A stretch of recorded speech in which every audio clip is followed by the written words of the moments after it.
Tunafahamu wote kwa pamoja kwamba vijana ndio nguvu kazi ya taifa, lakini swali ni moja kwamba mawazo yao yanapewa nafasi ya kubadili uchumi wetu. Na kupitia shindano la Vijana Uchumi Challenge, Wizara ya Maendeleo ya Vijana imefungua jukwaa bunifu kwa vijana kuja na suluhisho la kulinda na kukuza uchumi wa taifa katika mazingira ya changamoto za kimataifa, na kuna kitita cha shilingi milioni 50 kwa ambao watafanya vizuri. Na kufahamu zaidi, hapa studio tunaye Ochek Msuva, yeye ni mjumbe wa kamati ya shindano hili, kutueleza mwamko ukoje na vijana ni kwa namna gani watanufaika na wamenufaikaje hadi sasa. Karibu sana Ochek. Asante sana. Habari ya mapambano. Mapambano ni mema, maana dunia inazunguka na binadamu anaishi kwa kuzunguka vile vile. Sawa sawa. Ochek, kwa kifupi, hebu tufahamishe Vijana Uchumi Challenge ni nini na inalenga nini hasa? Hili ni shindano la kibunifu lenye lengo la kukuza mawazo ya vijana bunifu yanayoweza kusema namna gani tutalinda na kukuza uchumi wa taifa letu kwa kuzingatia dhidi ya changamoto za kimataifa. Tukisema changamoto za kimataifa tunamaanisha, wakati fulani tulisikia kuna COVID-19, karibuni tumesikia kuna vita, mara mlango wa bahari wa Hormuz uko umefungwa, mara utasikia huyu amesema hafanyi kile, mara huyu anafanya kile. Sasa katika mazingira hayo, vijana wanafikiri ni jambo gani tunaweza kulifanya ambalo linaweza likafanya uchumi ukaendelea kukua. Na sio kwamba watu wengine wanaweza kulifanya. Jingine ni yeye mwenyewe anaweza kufanya. Aseme anafikiri anaweza kufanya kitu gani. Lakini hilo wazo lazima liwe litakuza uchumi na litalinda uchumi.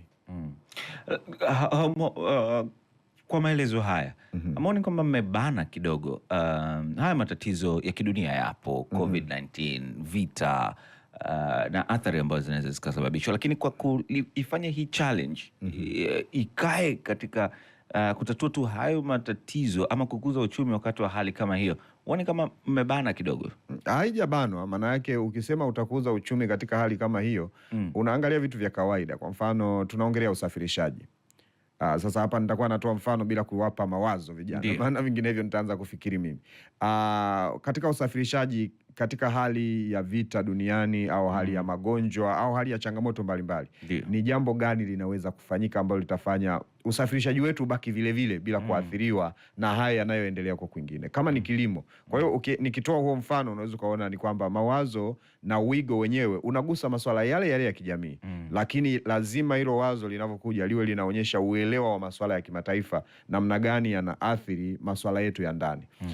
Dunia, Tanzania sio kisiwa, ni nchi inayoingiliana na jamii nyingine, kiutamaduni, kiuchumi, kisiasa na kijamii. Sasa huko kwingine kote zinatokea changamoto. Hizo changamoto wakati zinatokea, Tanzania yenyewe ifanye nini ili kusudi changamoto hizo zisiathiri ukuaji wa uchumi wetu? Na ukizungumzia ukuaji wa uchumi, unaongelea huduma ya afya, unaongelea elimu, unaongelea karibia kila kitu. Maana maisha yote ya mwanadamu yamejengwa kwenye uchumi.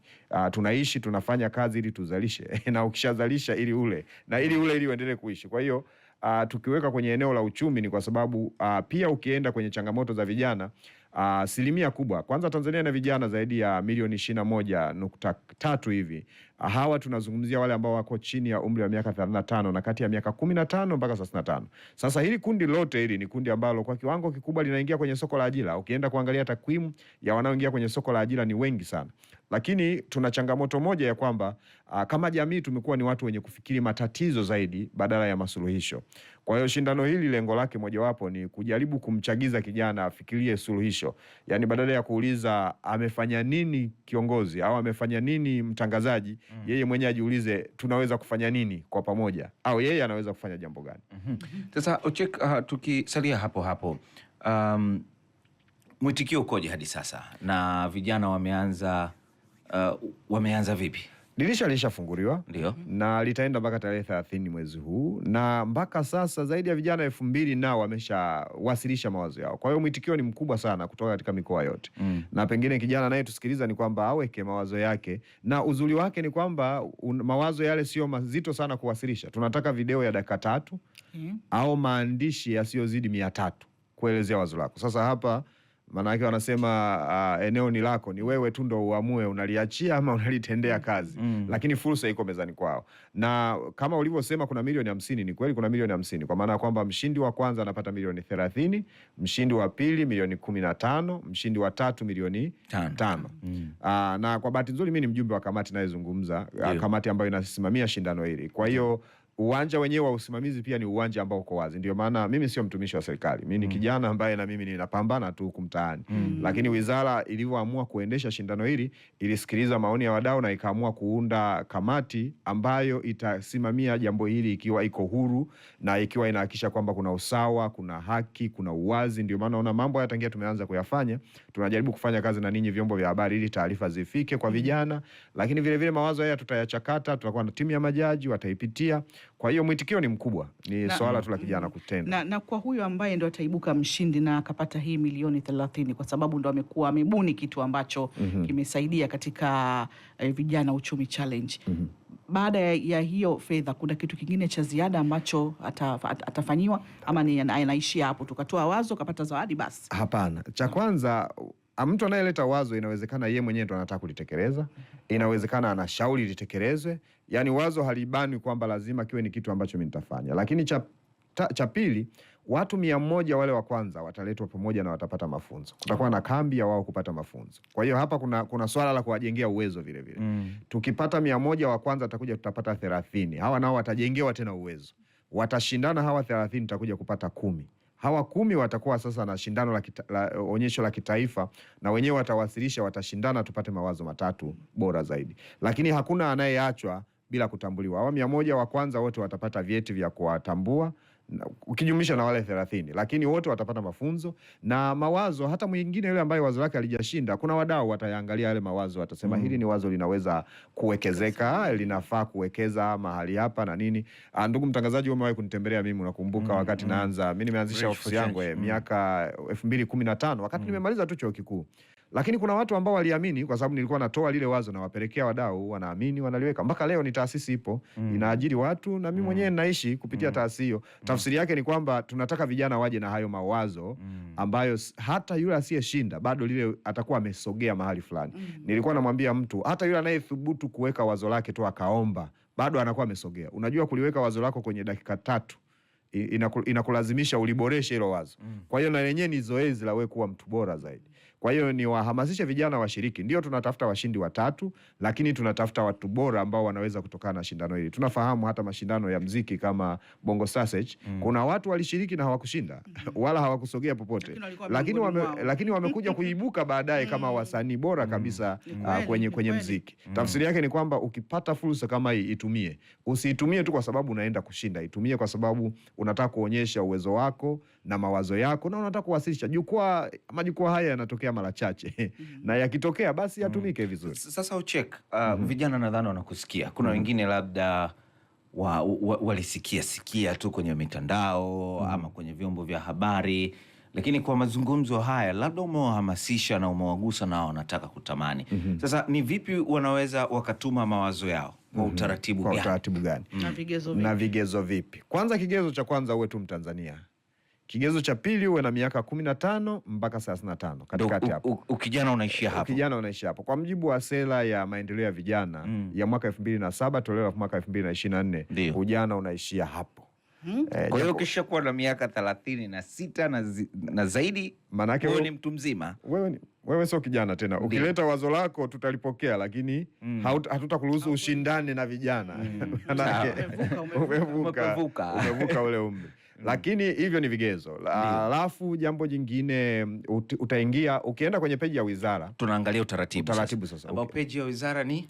Peji ya wizara ni ukiandika tu wizara ya vijana itatokea kwenye Instagram yako au kwenye Facebook OR vijana. Yes. Ukiandika tu hivyo utapata hiyo page. Ukipata page utakutana na tangazo na link, na kuna wanaita nini ile kodi ya kuskani ile QR code. Unaweza kuskani, lakini hapa pengine mtu hawezi kuskani. Atakachokutana tu pia atakutana na namba pale iko ambayo anaweza akapiga ama akatuma message ya WhatsApp akatumiwa link. Kuna namba pale imeandikwa ni 0717 026 akishindwa kabisa kutafuta linki mwenyewe atume hapo, na hii yote tumefanya kurahisisha, maana vijana wengi watasema mimi bwana sijui namna ya kutafuta hiyo linki. Lakini pia kuna peji za watu mbalimbali ambao wanaposti, atazikuta, maana hili ni tangazo linaenda, na akishafika kule yeye anachokifanya ni atafungua, atajaza taarifa zake za awali, jina lake, ataulizwa maswali kadhaa, alafu ataambiwa anawasilisha kwa njia gani, maneno 300 ama video. Kama ni video, maana yake atajirekodi kwa simu yake ama atarekodiwa, vyovyote atakavyoona yeye ni bora, alafu ataupload, atapakua ile video kwenye link. Akishafanya hivyo, akishabonyeza wasilisha, ameshafikisha wazo lake, mambo yashakuwa mazuri, anakuwa kwenye mbio za kupata milioni 30. Hakika fomu ni rahisi sana, maswali ni machache sana. Nikiangalia hapa naona kuna taarifa za mshiriki, utaweka jina lako, namba ya simu, kitambulisho chochote, alafu utakuweka barua yako pepe, mahali unapotoka, umri, jinsia, ngazi ya elimu, mawazo. Hii ndio sehemu ya mwisho. Mawazo ndo unajaza. Mawazo yangu mimi ni hivi na hivi na hivi. Utachagua kama mawazo ni utayawasilisha kwa njia ya maandishi au video, alafu maandishi kiambatisho maana yake uliandika kwenye document ya kawaida kwenye kompyuta yako, alafu umeweka labda kwenye PDF au kwenye Excel, alafu unaamua unapakua na yenyewe kama unavyopakua video ile. Sawa. Na yenyewe ni njia ya kurahisisha zaidi. Lakini vinginevyo una uwezo wa kuandika moja kwa moja. Utaona hapo kuna sehemu ya kuandika. Unaandika maneno yako 300, unaeleza mimi wazo langu ni hili na hili. Unarudi kule darasani, maneno 300 unahesabu. Wazo langu mimi ni kufuga kuku na nini na nini, utajua wewe mwenyewe. Sasa unavyowasilisha hilo wazo lako, tutapima nini? Tunapima ubunifu. Tunapima uwezo wa hilo wazo kukua, scalability wanasema, linaweza kutanuka, uwezo wa hilo wazo kutengeneza fursa. Sasa hapo ndo unakuja kunijibu kwamba ni vigezo gani vitatumika kupata mshindi bora. Lazima hili wazo liwe limetambua muktadha wa kimataifa. Kwa hiyo ukileta wazo tu la kufuga kuku ni wazo zuri, lakini linahusiana vipi na matatizo ya kimataifa? Ukisema kwamba tufuge kuku, labda tufugie hewani kwa sababu labda kuku wanaweza kutoa mafuta, yani mimi nasema tu hapa mawazo, yani kwa namna mtu atakavyochakata yeye wazo lake. Kwa hiyo namna atakavyoleta lile wazo lake lazima lionyeshe kwamba yeye anaelewa masuala ya kimataifa. Sasa Ochek, kwa nukta hiyo, nyie kama kamati na jopo la majaji mnahakikishaje kuwa mawazo haya yanatekelezeka na si ya kinadharia tu? Kwa sababu yapo mawazo ambayo kinadharia unaweza ukaona kwamba ni wazo zuri kweli, lakini utekelezaji wake unakuwa mgumu. Nyie mnahakikishaje kuwa mawazo haya yanatekelezeka?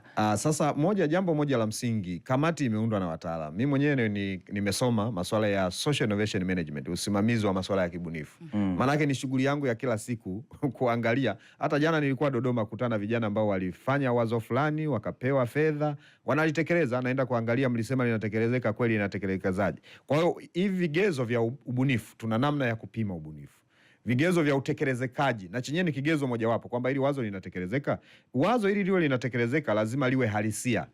Yani halifi, linaonekana. Linaweza kuwa la kibunifu, wazungu wanasema la novelist, yani la kihadithi, yani la kudhanikika, lakini huko kusadikika kwake, tukikupima, tukiangalia, tunaona kunawezekana. Yani sawa na wewe mtangazaji hapa useme ninataka tuwe na studio inayotembea ambayo itashirikisha, ambayo itakuwa na watangazaji kote duniani. Hilo ni wazo. Yani mtangazaji hatutategemeana kuja studio, utafanya ukiwa nyumbani kwako. Sasa lazima utuelekeze muktadha wako wa sasa kuwa na studio ya visual ambayo haiko ya kimtandao, ambayo haina jengo kama hili, unalitekelezekaje? Lazima tuonyeshe umeeleza utekelezekaji wake ukoje. Kwa hiyo ndani ya hizo dakika 3 zako na ndani ya hizo dakika maneno 300 ujaribu kutuambia hilo wazo linaweza kutekelezeka kwa namna gani, mtiririko fulani. Tunatambua kwamba kwa dakika 3 na maneno 300 unaweza usieleze sana. Ndiyo maana kwenye mawazo 100 ya kwanza tutakayoyapata na mawazo 30 yatakayokuja baadaye, lazima kuna namna ya kuwatafuta wale wenye mawazo yao, kuwauliza maswali. Na mtu anaweza akawasilisha mawazo zaidi ya moja. Hapana, kwamba mimi Zainabu naanza kurekodi wazo langu la kufuga la kwanza, na mimi narudi Mohamed tena naweka wazo langu la kisima kirefu, wazo langu studio ambayo inapita mtaani, yani na mawazo mengi mengi. wazo lako linatakiwa liwe moja na haturuhusu vikundi viombe. Hili ni wazo la mtu huyu mmoja. Lazima tugundue dhana moja hapa. Ukiangalia kumekuwa na mashindano ya dance, kuna mashindano ya kucheza ya mziki, kuna mashindano mbalimbali ya michezo ya mpira, lakini hakuna mashindano ya mawazo. Ina maana hili ni shindano linalotaka kuchagiza kila moja na akili yake. Kila moja na akili yake. Kwa hiyo kama mtu ana taasisi yake, ana kampuni yake, hawezi kuomba na hiyo kampuni. Tunataka aombe yeye kama yeye, kwa sababu tunafikiri kwamba mawazo ya vijana, na ukiangalia kwenye ile ziara aliyofanya Mheshimiwa Waziri wa Vijana mikoani, malalamiko mengi ya vijana walikuwa wanasema sauti zetu hazisikiki, sauti zetu hazichukuliwi. Kwa hiyo hii ni njia mojawapo ya kujaribu kuona vijana watakuja na mawazo ya namna gani kama wao. Manake mimi ningekuwa kijana, ningekuwa upande huo wa kuapply, ningesema yani, ningeanza kufikiria kama mimi ni waziri au kama mimi ni rais, ningefanya nini ili Tanzania kulinda uchumi na kukuza uchumi wake. Alafu hilo wazo ndo ningelileta mezani. Manake hapa nimewaibia siri kidogo, wawazeje wapateje mawazo bora. Na kwa namna ambavyo mnavyotazama kwa wale ambao wamewasilisha, kwa sababu mikoa yote inashiriki, na hii ni fursa, naweza nikasema hivyo.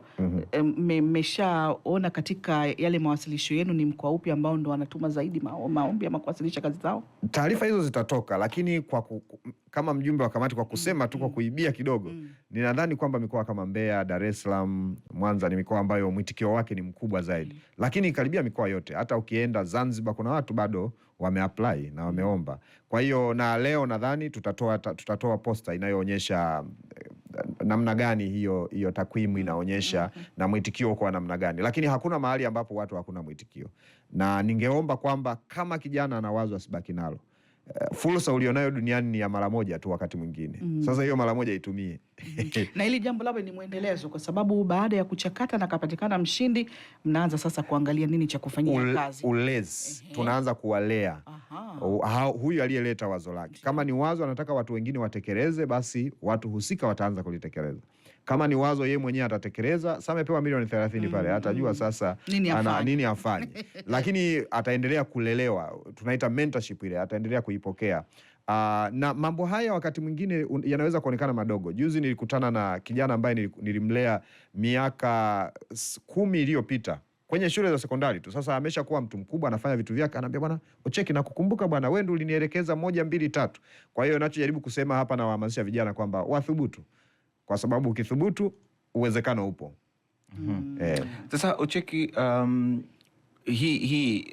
hili jambo lenyewe tumeona limejikita sana katika mitandao, kwa maana ya kwamba njia ya kuwasilisha na vitu kama hivyo. Ni kweli nchi imepanuka na teknolojia imekuwa, lakini wale ndugu zetu wa kule vijijini, mwafikiria vipi kwenye hili?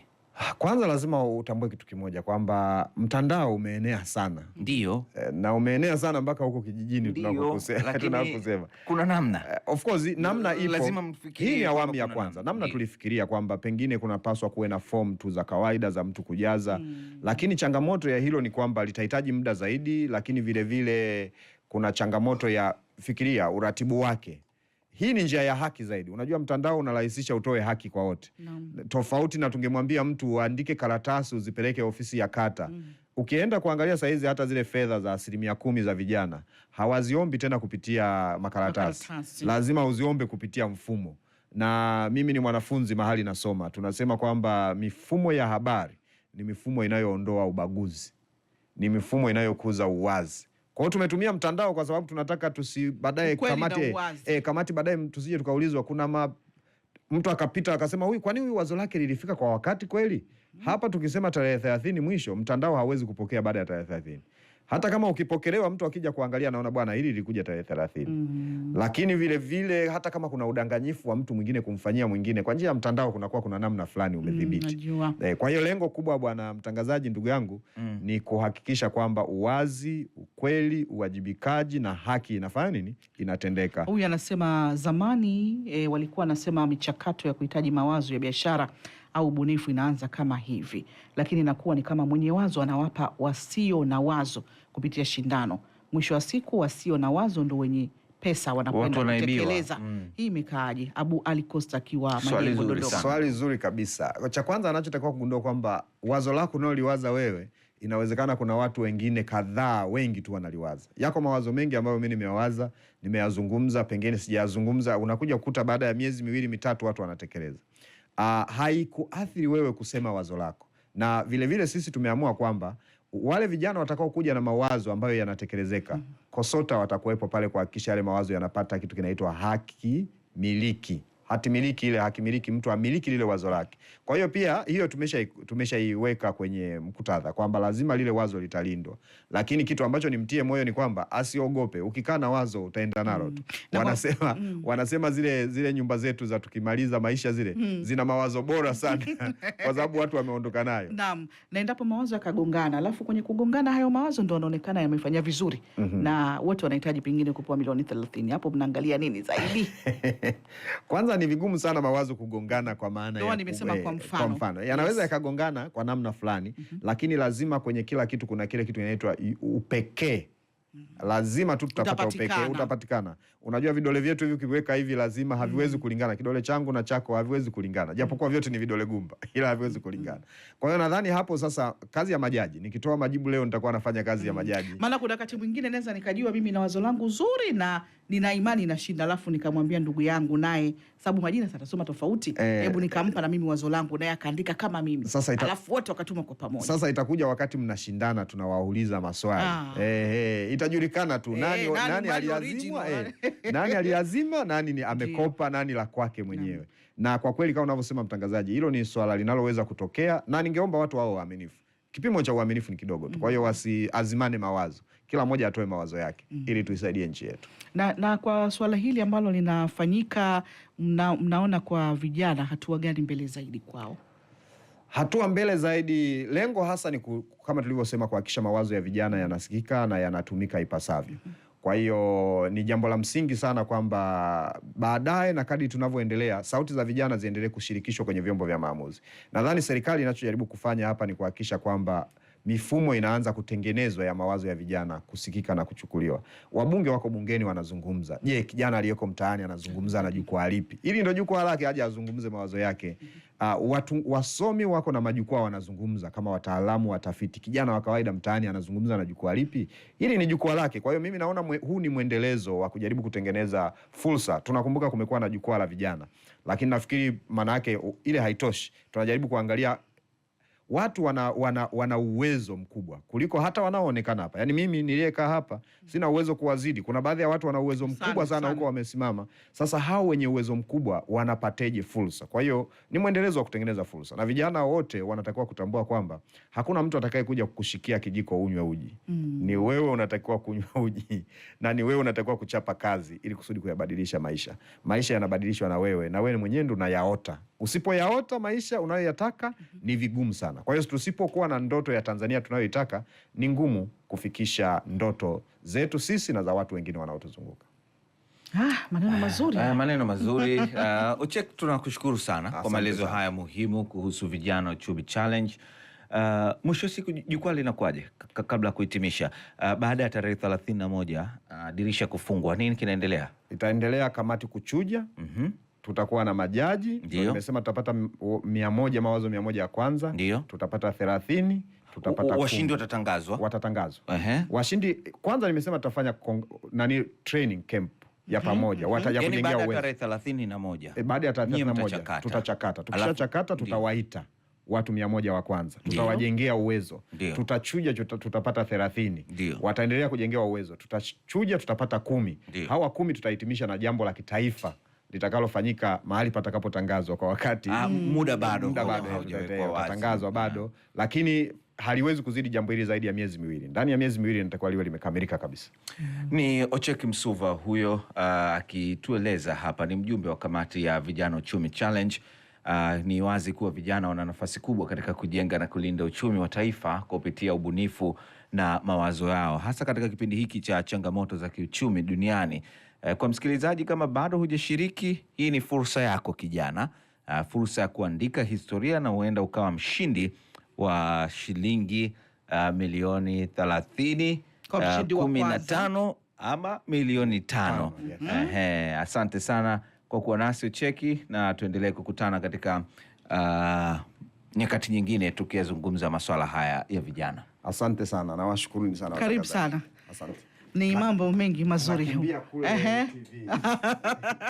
Sawa, sisi ruksa tunakuruhusu. Shukrani mno, na naamini vijana wameshafuatilia kwa makini zaidi, na vijana wote ambao wamesikiliza UFM Radio mmeambiwa kwamba hii ni fursa nzuri sana kwenu nyinyi, kwa sababu ni shindano la wazo bora bunifu la vijana kuhusu kulinda na kukuza uchumi wa taifa kutokana na changamoto za kimataifa, maarufu Vijana Uchumi Challenge, ambalo limeandaliwa na Wizara ya Maendeleo ya Vijana na lilishazinduliwa na lina kitita cha shilingi milioni 50 kwa atakayefanya vizuri. Kwa hiyo mambo ni mengi, na umemsikia hapo Ocheki Msuva, mjumbe wa kamati ya shindano la Vijana Uchumi Challenge. Unaendelea kusikiliza UFM Radio. Kwa taarifa mbalimbali umeamka nasi tangu saa 12 asubuhi, na tutakamilisha matangazo haya itakapotimia saa 3 kamili, ukiwa nami Zainabu Mlawa pamoja na Muhammad Salimu. Msimamizi wa matangazo haya ni Ramadhan Mwaita. Kuna msikilizaji anasema